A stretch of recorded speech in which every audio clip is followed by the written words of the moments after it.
Hello, topic of study today is Five Kingdom Scheme. In the previous lecture, we had studied the importance of taxonomy and its general principles. And after studying these principles, we have come to know that all living beings are divided into several groups according to the characteristic they exhibit. Different scientists in different times divided living beings into as much as 2, 3, 4, 5, and even 6 groups. These divisions had one or the other drawbacks which could not be explained. Only one scientist, R.H. Whittaker, in the year 1969 suggested 5 divisions, which seemed to be a perfect explanation, and hence it was accepted and named the Five Kingdom Scheme. According to this scheme, all living creatures are divided into 5 main groups. These groups are Monera, Protista, Fungi, Plantae, and Animalia.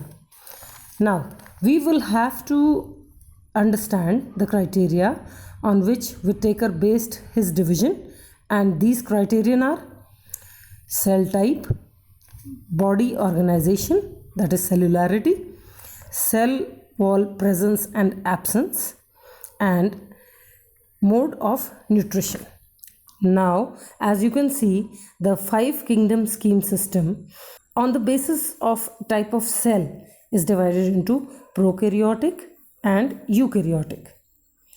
Prokaryotes are the cells which do not have nuclear membranes. They do not have a cell membrane, and even the organelles inside are not bound by any membrane. And the animals included in this group form the kingdom Monera. They are also unicellular. On the other side, the eukaryotic group is divided into, on the basis of level of cellular organization, it is divided into unicellular and multicellular. The unicellular group, Protista, and the multicellular group is again divided into, on the basis of cell wall presence, into cell wall present and cell wall absent. The organisms belonging to the group which do not have a cell wall all belong to Animalia.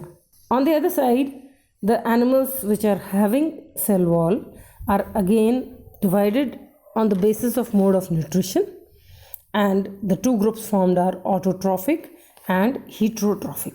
The animals coming into autotrophic group form the kingdom Plantae, and organisms present in heterotrophic group form the kingdom Fungi.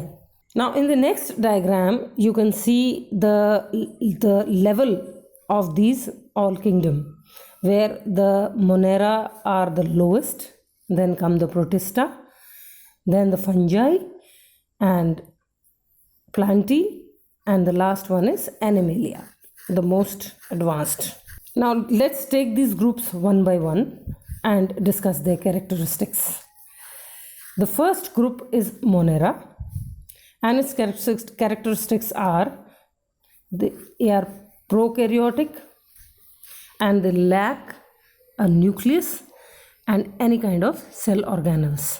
They have a solid flagella which does not follow the 9+2 arrangement as all the other groups flagella do.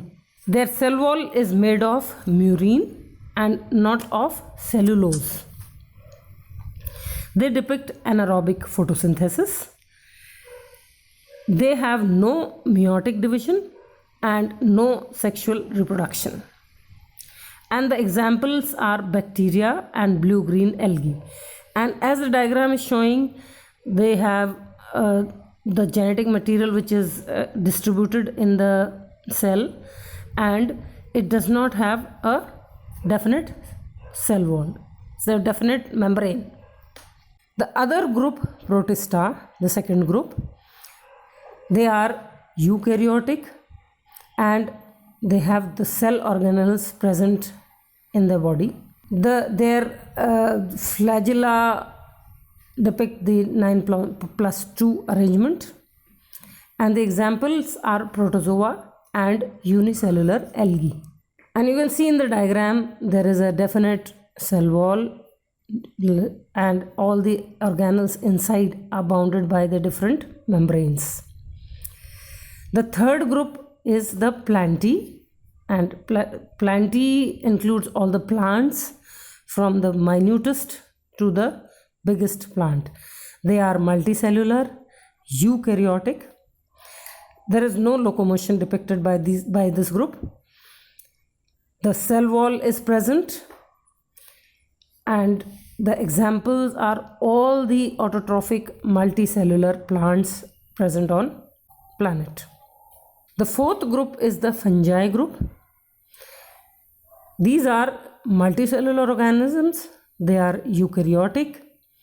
Cell wall is made up of cellulose, and they exhibit heterotrophic nutrition. An example is fungus. The fifth group is the Animalia.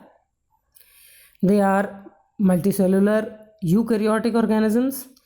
The cell wall is absent. They have a cell membrane present in them, and they depict heterotrophic nutrition, and there is no photosynthesis in these organisms. And example is all animals including the humans. Thank you.